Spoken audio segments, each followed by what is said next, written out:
It's very unusual for a young rat to actually bite you. But if you're new to keeping rats and you have young rats and you have been bitten by your rat, it is going to make you very nervous. But it's very important you overcome that fear and you work hard to bond with your rat, because otherwise your rat is going to be very unhappy and lonely and you're going to miss out on the fun of having a rat. So you're just going to have to be brave, and I've got a few ideas to make things a little bit easier for you. Now, it's always best to do this on the floor, just in case the rat does jump out of your arms. There is a risk that the rat will jump away, especially if they get spooked by anything.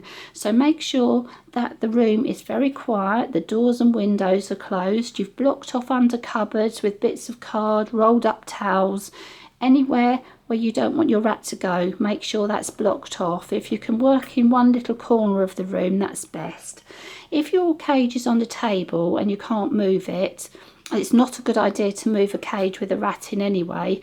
We would put pillows and things on the floor, and we would try and put card and books and things along the edge of the table so the rats can't fall on the floor. So just be very careful whatever you do. There's a few things that can make life easier. So we prefer to use the floor, and we've got, in case the rat would jump out of our arms onto the floor, we've got a little cardboard box which is all enclosed apart from just this little circle here, and the rat, if it's on the floor, is going to look for somewhere dark to hide in, so a little cardboard box is ideal. And while they are out, you're going to leave the cage door open the whole time, because then if they get frightened they can jump back in their cage. If they're in this little box, you just cover the entrance with a little folded up towel, take it to the door, slide the towel away and let the rat jump back into their cage on their own, so you don't have to pick them up when you're nervous.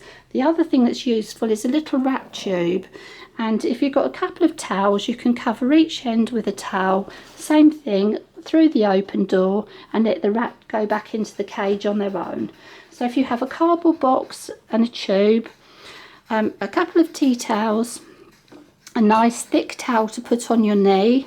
The other thing that's good is a clean soft toothbrush which you keep just for your rat, and that's for stroking your rat's back, so you don't have to use your fingers straight away and get worried about getting bitten. Put some treats into a fairly large bowl so you can hold one side of the bowl and let the rat take the treats themselves. And that's another way it stops you getting your fingers nibbled if you're worried about that.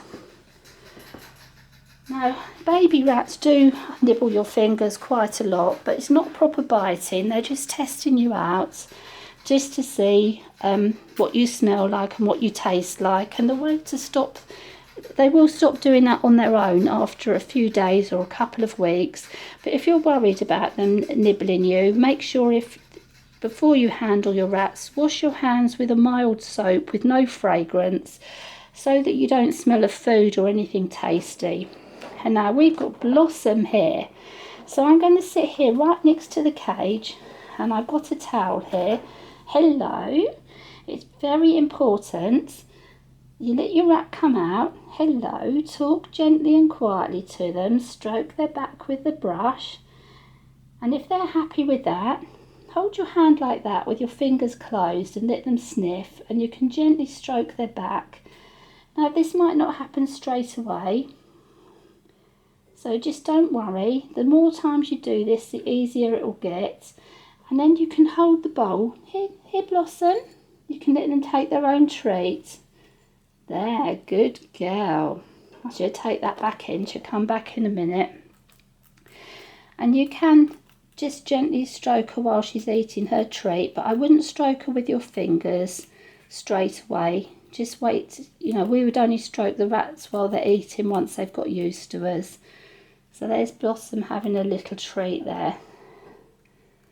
Hello, come on then, Blossom. We'll just wait for her to come back out.